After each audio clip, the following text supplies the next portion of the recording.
আজকাল ২টা like comment বেশি পড়ে বলে আমার মনে অনেক বেশি অহংকারও জমে গেছে।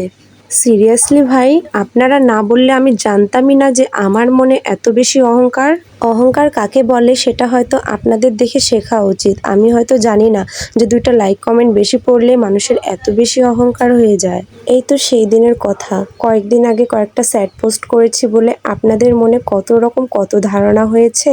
আমার বিয়ে রয়েছে, আমার বিয়ে আমাকে ছ্যাঁকা দিয়েছে, খেয়ে ছেড়ে গেছে, এই জন্যই আমি এত স্যাড পোস্ট করি। আরও কত কি আপনাদের ধারণা, বুঝি না ভাই মানুষের বিষয়ে এত কেন ইন্টারেস্ট আপনারা। ভিডিওতে লাইক কমেন্ট করেও আপনাদের হয় না, আপনারা পার্সোনালি ভাবে ইনবক্সে এসেও বিভ্রান্তিকর সৃষ্টিকর কথাবার্তাগুলো বলেন কেন ভাই? কখনোই কারো উপরটা দেখে ভেতরটা বোঝা যায় না, কারণ আমরা ওপরটা দেখে ভেতরটা জাজ করতে পারি না, আর এটা সম্ভবও নয়। আপনারা আমার সম্পর্কে কতটুকুই বা জানেন আর কতটুকুই বা বোঝেন? অতটুকুই জানেন যতটুকু আমি আপনাদের বোঝাই বা আমি আপনাদের যতটুকু দেখাই। তাই বলবো, মানুষের উপরটা দেখে কখনো ভেতরটা জাজ করতে আসবেন না, আর কখনোই সেটা বলবেন না। এতটুকু কথা বা এতটুকু ধারণা আমাদের করা অবশ্যই উচিত নয়, যতটুকু কথা বললে মানুষের ভেতরে আঘাতের সৃষ্টি হয় বা একজন একজনের প্রতি দূরত্ব সৃষ্টি হয়। আমার পরিবারে আপনারা যতজন আছেন সবাই আমার ভালোবাসার মানুষ।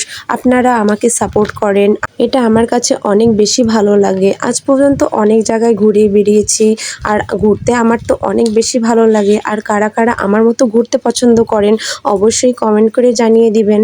আজ পর্যন্ত অনেক জায়গায় ঘোরাফেরা করেছি, অনেকেই অনেক কথা বলেছেন, আপু আপনার ভিডিও দেখি অনেক ভালো লাগে, নিয়মিত আপনার ভিডিওগুলো দেখি, ফেসবুকে অ্যাড আছি। তো এই কথাটা আমার কাছে অনেক বেশি ভালো লাগে। আর অবশ্যই আমাকে সাপোর্ট করবেন, আর আমার ভিডিওগুলো যাদের কাছে ভালো লাগে তারা অবশ্যই লাইক কমেন্ট শেয়ার করবেন। আমাদের নাটোরে যে এত সুন্দর একটি জায়গা আছে, এইখানে না আসলে তো আপনারা কখনোই বুঝতে পারবেন না। অনেক দূর দূরান্ত থেকে অনেক মানুষ আসে এই জায়গাটা উপভোগ করতে, আর পানির সময় এত পরিমাণ মানুষ হয় ভাইরে ভাই, কি বলবো, এত সুন্দর জায়গা, অবশ্যই একটাবার হলেও ঘুরে যাবেন। আমরা গর্ববোধ করি যে আমাদের নাটোরে এত সুন্দর একটি পাটুলের মতো জায়গা আছে, যেটাকে সংক্ষিপ্তভাবেও হলে মিনি কক্সবাজার বলা হয়, কারণ কক্সবাজারে যাওয়ার সম্ভবত এখনও আমার হয়নি। আর এখানে কক্সবাজারের মতো উপভোগ করতে পারি, এটাই অনেক। অন্যান্য সময়ও পাটুলে ঘুরতে অনেক বেশি ভালো লাগে, আর পানির সময়ের কথা তো বলে শেষ করতেই পারবো না। মানে পানির সময় এত বেশি ভালো লাগে, এখানে প্রচুর মানুষ হয়, আর দূর দূরান্ত থেকে অনেক মানুষ আসে এখানে ঘুরতে। আজকের ভিডিওটি আর বেশি বাড়ালাম না, এই পর্যন্তই। আমার ভিডিও যাদের কাছে ভালো লেগে থাকে অবশ্যই লাইক কমেন্ট করে যাবা। আল্লাহ হাফেজ।